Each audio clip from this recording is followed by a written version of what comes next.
चाणूर, इसके श्वासों की गिनती भी पूरी हो गई। हाँ? हाँ। एक से एक बड़ा योद्धा, एक से एक बड़ा मायावी, सब मिलकर उस नन्हे से बालक का बाल भी बांका नहीं कर सके। और उसने एक एक का घमंड तोड़कर किसी को प्राणहीन कर दिया तो किसी को शक्तिहीन कर दिया। हाँ, हाँ। और आज इस कागासुर की विशाल देह को हमारे ही दरबार में फेंक कर जैसे हमें चुनौती दी कि इससे बड़ा कोई वीर हो तो अब उसे भेजो। हाँ, हाँ। हम जानना चाहते हैं, हम यही जानना चाहते हैं कि इस चुनौती को स्वीकार करने वाला कौन है हमारे साथियों में, कौन है? महाराज, मेरे होते आप ऐसी निराशाजनक बात करें तो धिक्कार है मेरी और आपकी मित्रता पर।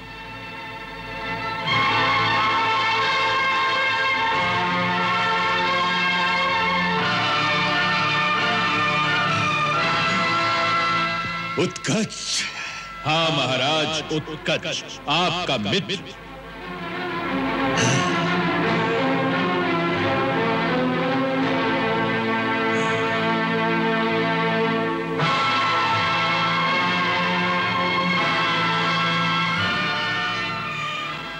उत्कच, मेरे मित्र, तुम ठीक समय पर आ गए। मैं सचमुच निराश होने लगा था। मुझे तो यही खेद है मित्र कि इससे पहले आपने मुझे क्यों न बुला लिया। आपको आंखों से मेरा शरीर दिखाई नहीं देता, इसका यह अर्थ तो नहीं होना चाहिए कि आपका मन भी मुझे भुला दे। क्षमा करना मित्र, मैं अपनी चिंता में सचमुच ही तुम्हें भूल गया था। परंतु मैं नहीं भूला कि कंस जैसे परम प्रतापी योद्धा ने कभी मुझे मित्र की पदवी प्रदान की थी। सो आज उसी मित्रता को निभाने आया। मैं आपकी समस्या जानता और वचन देता कि आपका शत्रु कल प्रातः सूर्य नहीं देखेगा। हाँ, यदि आपकी ऐसी इच्छा हो तो उसे जीवित ही लाकर आपके चरणों में डाल दो। नहीं, उसे यहां लाने की कोई आवश्यकता नहीं। उसे वही मिट्टी में मिला दो बस। तो समझ लो कि आपका यह कार्य सिद्ध हो गया। हाँ, यदि यह कार्य सफल हो गया तो आज रात को कंस के राजमहल में बड़ी धूमधाम से तुम्हारी विजय का उत्सव मनाया जाएगा।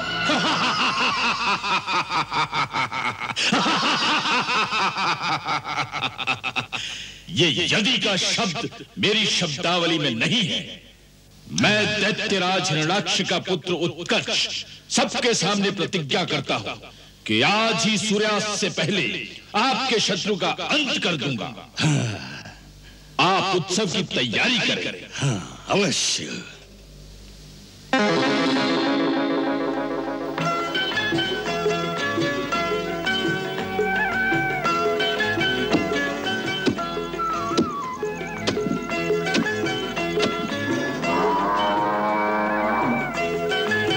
यशोदा जी, भीतर आओ। आई दीदी। निर्मला, मीना। क्या है दीदी? देखो, इसका ध्यान रखना, डोरी को धीरे धीरे हिलाना। मैं अंदर जाती हूँ, घर में बहुत काम है। अच्छा जी।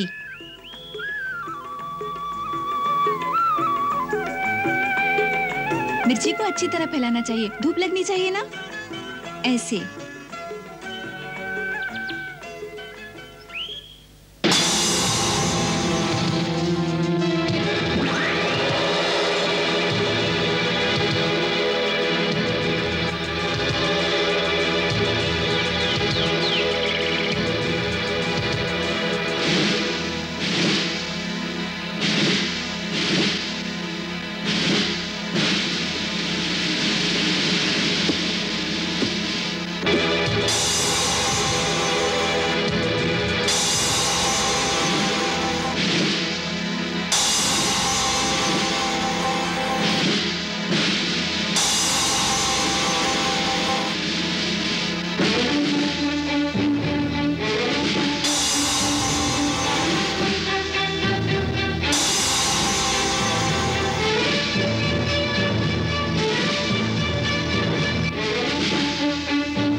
यशोदा, ये सब क्या हो गया?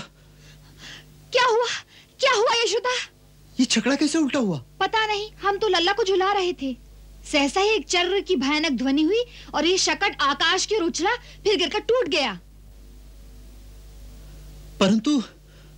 परंतु इसे ऊपर उछाला किसने? लल्ला ने। हा?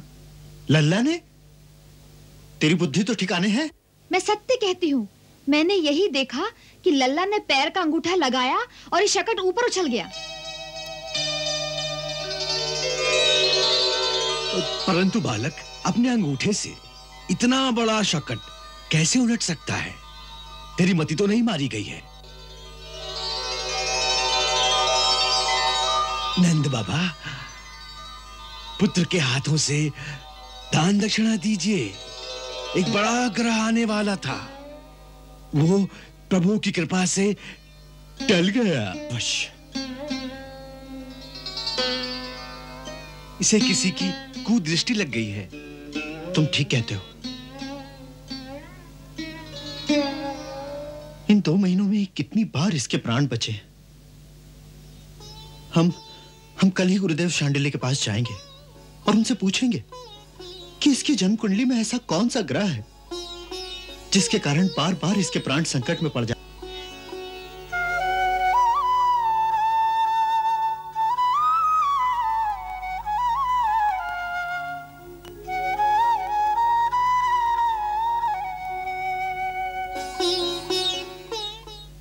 ये तो स्वयं संकटहारी हैं। इनके प्राणों को संकट में डालने की शक्ति किसी ग्रह में नहीं है। फिर क्यों बार बार ऐसी बाधाएं आती हैं मेरे लाल पर? गुरुदेव, मैं बहुत डर गई हूं। कोई ग्रह शांति का उपाय कीजिए। आपने इसकी जन्म कुंडली तो बनाई होगी ना?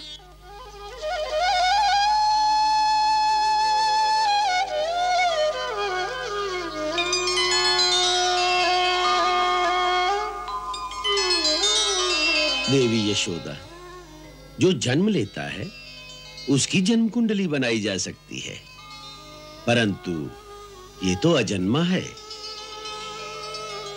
ये वो हैं जिनकी जन्म कुंडली का ज्ञान विधाता को भी नहीं। माता, तू इनकी विशालता को, इनकी शक्ति को नहीं पहचानती।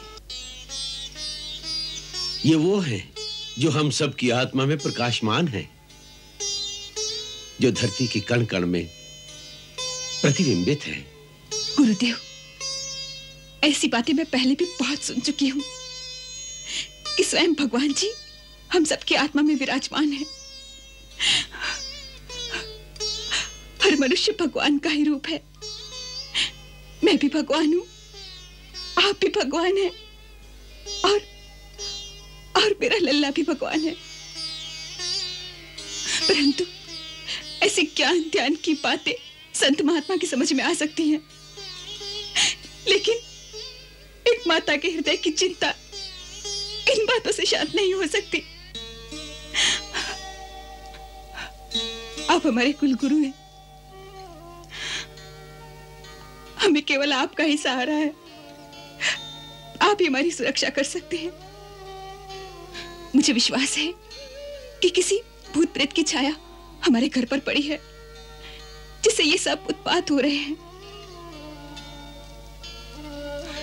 एक दुखियारी माता की प्रार्थना स्वीकार कीजिए और मेरे लाल की सुरक्षा के लिए इसकी पूजा करा दीजिए।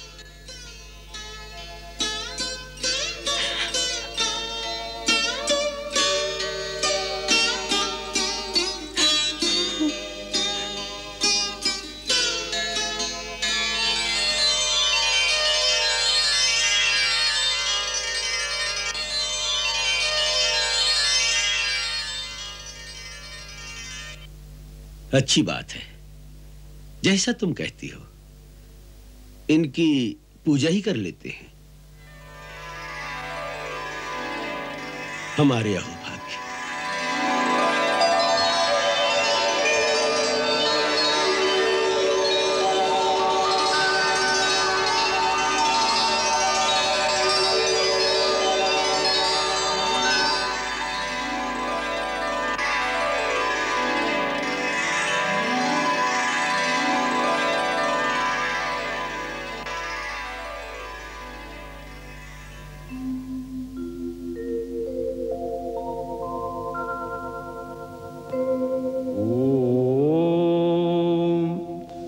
सहस्रशीर्षा पुरुषा सहस्राक्षा सहस्रपात् स भूमिग्वं विश्वतो वृत्वा अत्यतिष्ठद्दशाङ्गुलम् पुरुषे वेदं सर्वं यद्भूतं यच्च भाव्यम् उतामृतत्वस्येषानो यदन्नेनातिरोहति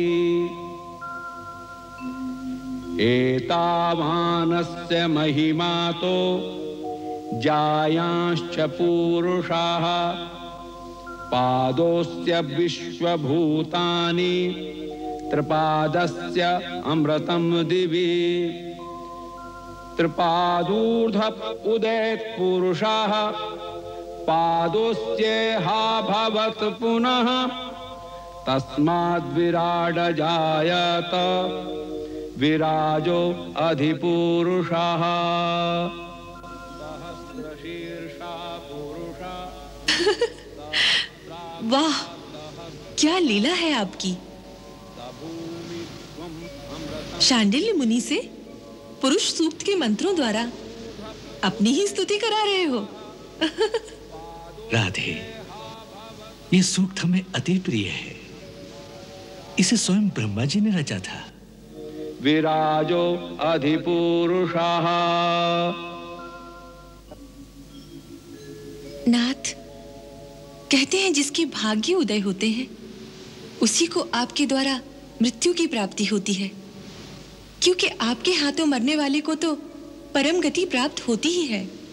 उस क्रूर दैत्य उत्कच ने ऐसा कौन सा पुण्य कर्म किया था जिसके कारण उसने आपके श्री चरणों में मृत्यु पाई? उसने कोई पुण्य कर्म नहीं किया था। तो फिर? हमने तो अपने परम भक्त महर्षि लोमश की वाणी को सत्य करने के लिए ही उसका उद्धार किया था।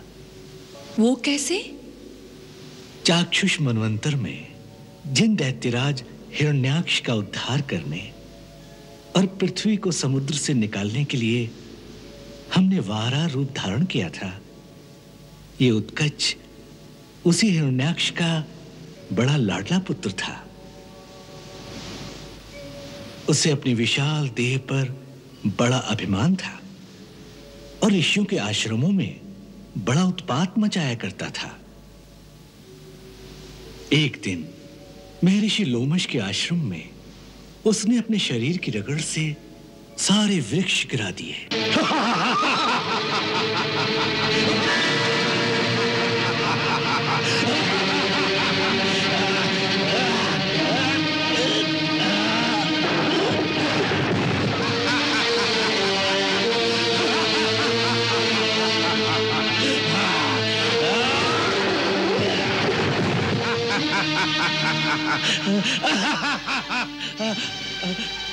ऋषि को उन निर्दोष वृक्षों के नाश पर बहुत क्रोध आया और उन्होंने इसे श्राप दिया।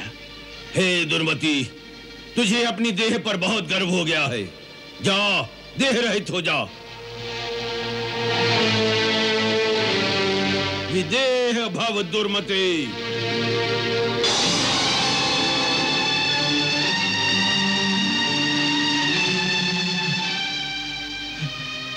ये क्या हो गया?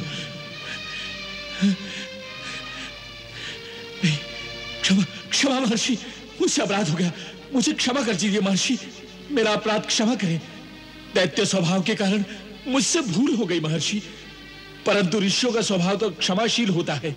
मेरा उद्धार कीजिए। क्षमा क्षमा कीजिए महाराज, क्षमा कीजिए, क्षमा कीजिए महर्षि, क्षमा कीजिए, मेरा उद्धार कीजिए। क्षमा क्षमा कीजिए महाराज। मूर्ख बालक, मेरा श्राप तो अमोघ है, टल नहीं सकता, परंतु तूने उद्धार की प्रार्थना की है, सो उद्धार तेरा अवश्य होगा। अब तू इस वायु शरीर के साथ ही व्यवस्थ मनवंतर के 28वें द्वापर युग तक भटकता रहेगा। उस समय स्वयं भगवान श्री कृष्ण के चरण स्पर्श से तेरा पूर्ण उद्धार हो जाएगा।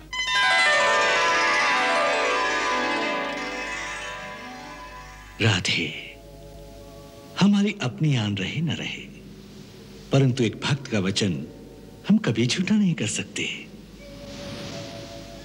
सो एक भक्त का दिया हुआ वचन तो हमें पूरा करना ही था।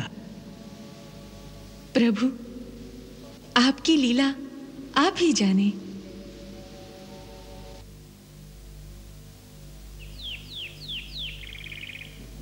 मैंने आपको यह सूचना देने के लिए यहां बुलाया है कि महामुनि गर्ग हमारे महायज्ञ की पूर्ण आहुति के समय यहां आशीर्वाद देने पधारेंगे।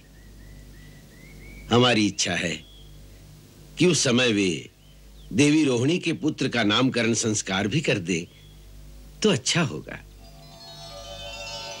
वो यादवों के कुलगुरु हैं, इसलिए यह शुभ कार्य उन्हीं के हाथों संपन्न हो जाए तो अति उत्तम होगा। बहुत ही सुंदर योजना है गुरुदेव। इससे रोहिणी भाभी बहुत प्रसन्न होंगी। हमारे मन में एक और संकल्प भी आ रहा है। क्या गुरुदेव? आप तो जानते हैं कि इस धरती पर महामुनि गर्ग से बड़ा कोई ऋषि नहीं। वो स्वयं भगवान शंकर के शिष्य और ब्रह्मवेताओं में सर्वश्रेष्ठ हैं। भूत और भविष्य का ज्ञान देने वाले ज्योतिष शास्त्र की रचना भी उन्होंने ही की है। वो हमारे लिए भी भगवान की भांति ही पूजनीय है। हम समझते हैं कि इस संयोग का लाभ उठाकर यदि आपके बालक का नामकरण संस्कार भी ऐसी दिव्य विभूति के हाथों संपन्न हो जाए तो बड़ा ही शुभ होगा। गुरुदेव, हम तो आपके ही आश्रित हैं, इसलिए जो कुछ भी आप हमारे लिए सोचेंगे उसमें हमारा कल्याण ही निहित होगा। यदि आपकी ऐसी आज्ञा है तो इसके लिए मैं स्वयं उनसे प्रार्थना करूंगा। अवश्य, और मैं जानता हूं वो इसे स्वीकार भी कर लेंगे।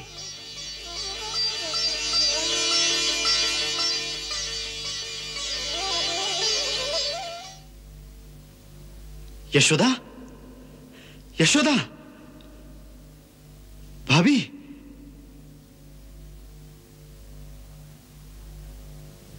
भाभी, बड़ा ही सुखद समाचार है।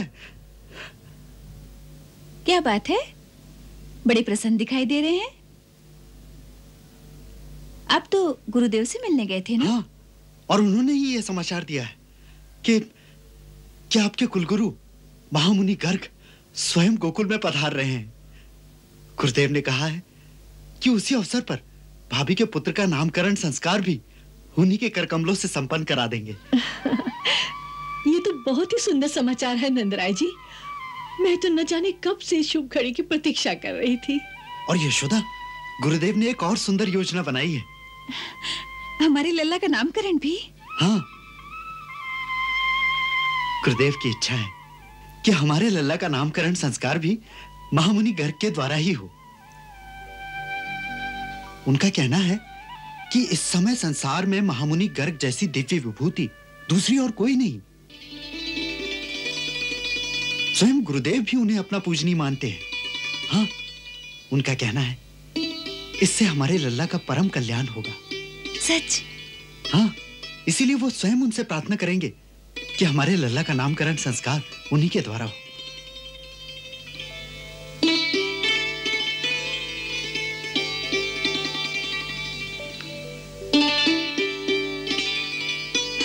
अरे लल्ला, तू कितना भाग्यवान है रे। अपने दाऊ के साथ तेरा भी संस्कार यादव कुल के राजगुरु के हाथों से होगा। नंदराय जी, इस अवसर पर उत्सव तो दोहरा होगा ना? नहीं भाभी, उत्सव के लिए गुरुदेव ने मना कर दिया है। क्यों? उनकी आज्ञा है कि हमें आपके बालक का यह संस्कार बड़ी गुप्त रीति से करना होगा। उनकी सूचना अनुसार कंस अभी भी पूरी तरह निश्चिंत नहीं हुआ। उसके मन में संदेह है कि देव की भाभी की 8वीं संतान कन्या नहीं हो सकती थी। अवश्य ही वसुदेव जी ने उसे छल से कहीं और भेज दिया है। उसी की खोज में उसके गुप्तचर गांव-गांव में घूम रहे हैं। यदि उसे यह पता चल जाए कि यादवों के कुलगुरु द्वारा किसी बालक का कोई संस्कार किया गया है, तो वो उसे ही देव की भाभी की 8वीं संतान समझ लेगा जिससे उस बालक पर बड़ा भारी संकट आ सकता है।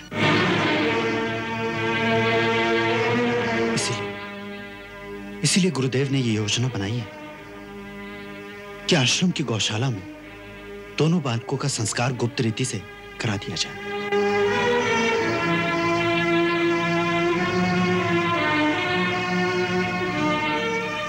हे भगवान, हे प्रभु, तू ही हम सबकी रक्षा करने वाला है। हे देवी माता, तूने ही मेरी गोद भरने का आशीर्वाद दिया था। अब तू ही हम सबकी रक्षा करना।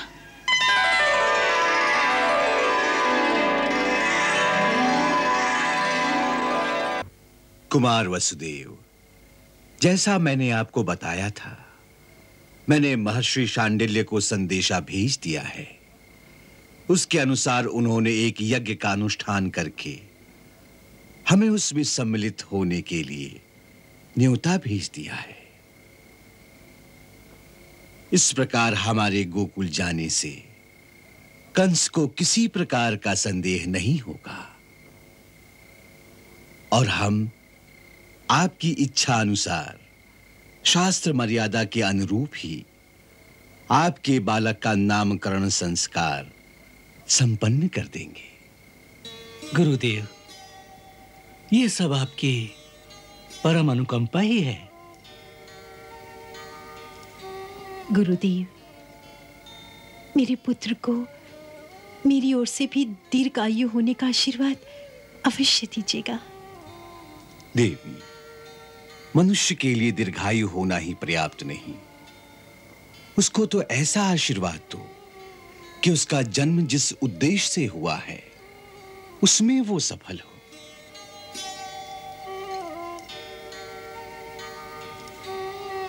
आपका कथन उचित है गुरुदेव, परंतु मां के हृदय में तो पुत्र की आयु की कामना ही सर्वप्रथम होती है। और फिर उस माता का हृदय जिसके 6 पुत्र जन्म के साथ ही काल के मुख में समा गए हो, उसके लिए तो पुत्र के जीवन के एक एक दिन का मोल केवल एक मां का हृदय ही आंक सकता है।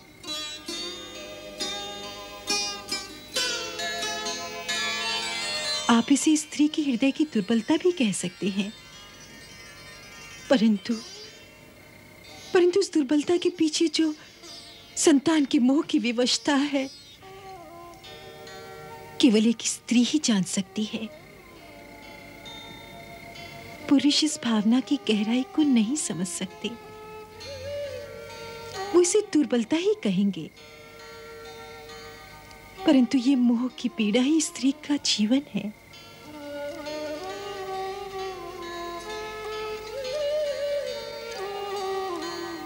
नहीं देवी, हम इसे स्त्री की दुर्बलता नहीं समझते। ये जो एक माता के हृदय में प्रतिपल अपनी संतान के लिए एक मंगल कामना उभरती रहती है, वो तो निर्मल प्रेम का एक ऐसा दिव्य रूप है जो पूर्णतः निश्चल है, जो स्वार्थ रहित है, जो एक झरने की तरह निरंतर बहता रहता है।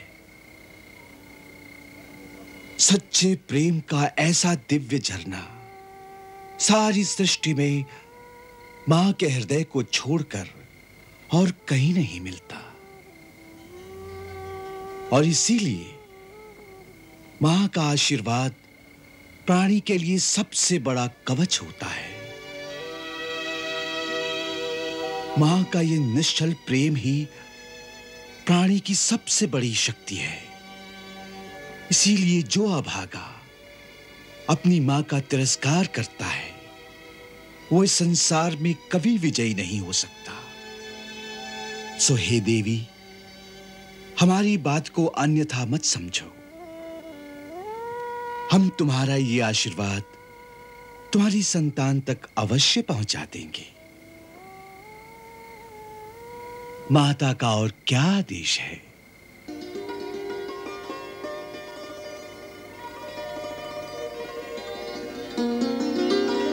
गुरुदेव, मैंने अपनी लल्ला के लिए अपने हाथ से एक रेशम का झबला बनाया है। यदि रोहिणी दीदी की आज्ञा होगी तो संस्कार में उसे पहना दीजिएगा। अति उत्तम, लाओ। मुझे कुछ भान नहीं कि वो कितना बड़ा हो गया होगा। आप दिव्य दृष्टि वाले हैं, आप ही बताइए कि ये पूरा आएगा या ये? माँ तो आत्मा की आंखों से ही अपने बालक को देख लेती है।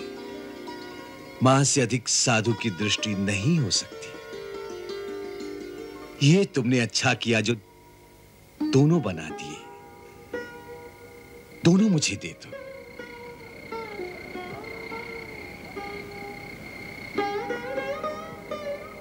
हम पहना देंगे।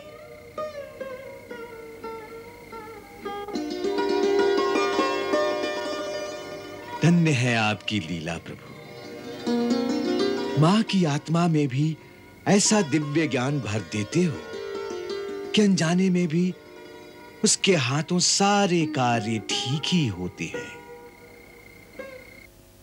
मेरे गुप्तचरों ने सूचना दी है कि आज प्रातः महामुनि गर्गाचार्य यमुना नदी पार करके गोकुल गए हैं। गोकुल में? कहां? किसके पास? महर्षि शांडिल्य के आश्रम में। किस प्रयोजन से? समाचार है कि बहुत दिनों से शांडिल्य आश्रम में एक यज्ञ हो रहा था। आज उसकी पूर्ण आहुति गर्गाचार्य के द्वारा ही संपन्न होगी। यह तो साधारण बात है। महाराज, वैसे तो इन आश्रमों में इस प्रकार के यज्ञों का होना साधारण बात है, परंतु क्या? वहां गर्गाचार्य का जाना विचार योग्य बात है। अर्थात ये कि गर्गाचार्य वसुदेव के कुल गुरु हैं और पिछले कुछ दिनों में वसुदेव कई बार उनके आश्रम में जाते देखे गए हैं। फिर इसलिए सेवक के मन में एक विचार आ रहा है कि महाराज के मन में जो ये संदेह है कि वसुदेव का 8वां बालक छल से गोकुल में पहुंचा दिया गया है, तो गर्गाचार्य का वहां जाना कहीं इसी के संबंध में तो नहीं? और यदि वो बालक नंदराय का है तो उसके सारे संस्कार उन ग्वालों के कुल गुरु शांडिल्य ही करेंगे। परंतु यदि वो बालक वसुदेव का है तो वसुदेव की अवश्य यह इच्छा होगी कि उनके पुत्र के मुख्य संस्कार उनके अपने कुल गुरु गर्गाचार्य के द्वारा ही हों।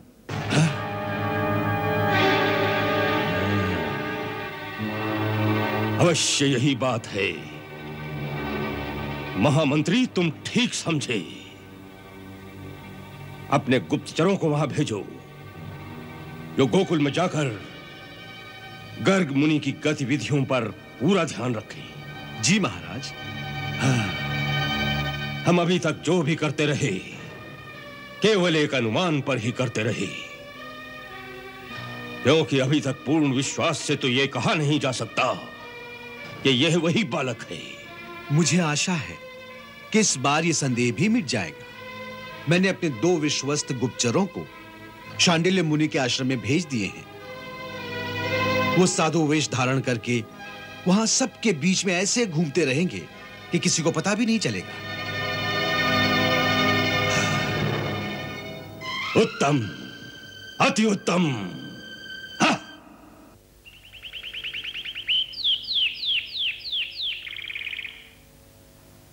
गुरुवर किस चिंता में है?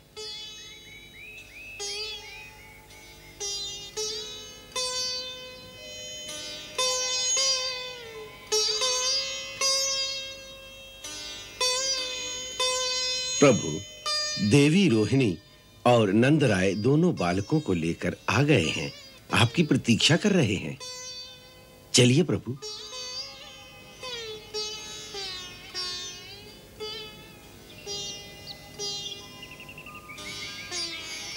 क्या सोच रहे हैं भगवान? मैं कितने युगों से यदुवंश की कितनी पीढ़ियों की पुरोता ही केवल उस क्षण की प्रतीक्षा में करता आ रहा हूं जिस क्षण मुझे उस पूर्ण परमात्मा के बाल रूप में साक्षात दर्शनों का सौभाग्य प्राप्त होगा। आज कितने युगों के पश्चात वो क्षण तो आ गया है, परंतु विधि की विडंबना तो देखो कि उस विराट स्वरूप का पहला संस्कार जो मेरे हाथों हो रहा है, उसे मैं कितनी संकुचित अवस्था में करने पर विवश हूं। मेरे मन में युगों से एक क्षण की कल्पना ऐसी थी कि नामकरण संस्कार के अवसर पर जब मैं उस अविनाशी नाम की घोषणा करूंगा तो तीनों लोग उस नाम की प्रतिध्वनि से गुंजारित हो उठेंगे। और देखो कि आज लौकिक कर्तव्यों और सांसारिक परिस्थितियों के कारण मैं किसी गुप्त स्थान पर गुप्त रीति से अपने प्रभु का नामकरण इस प्रकार करने जा रहा हूं जैसे कोई चोरी करने जाता हो।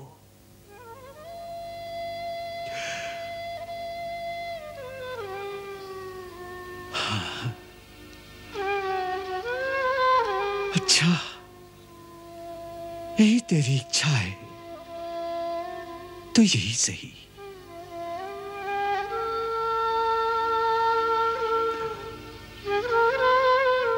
महामुनि, कहां चलना है? भगवान, गौशाला में एकांत है। नंदराय जी वहीं प्रतीक्षा कर रहे हैं। चलिए, आइए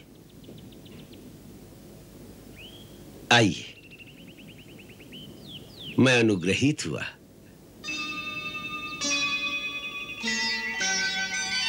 चलिए।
बाल रूप देखे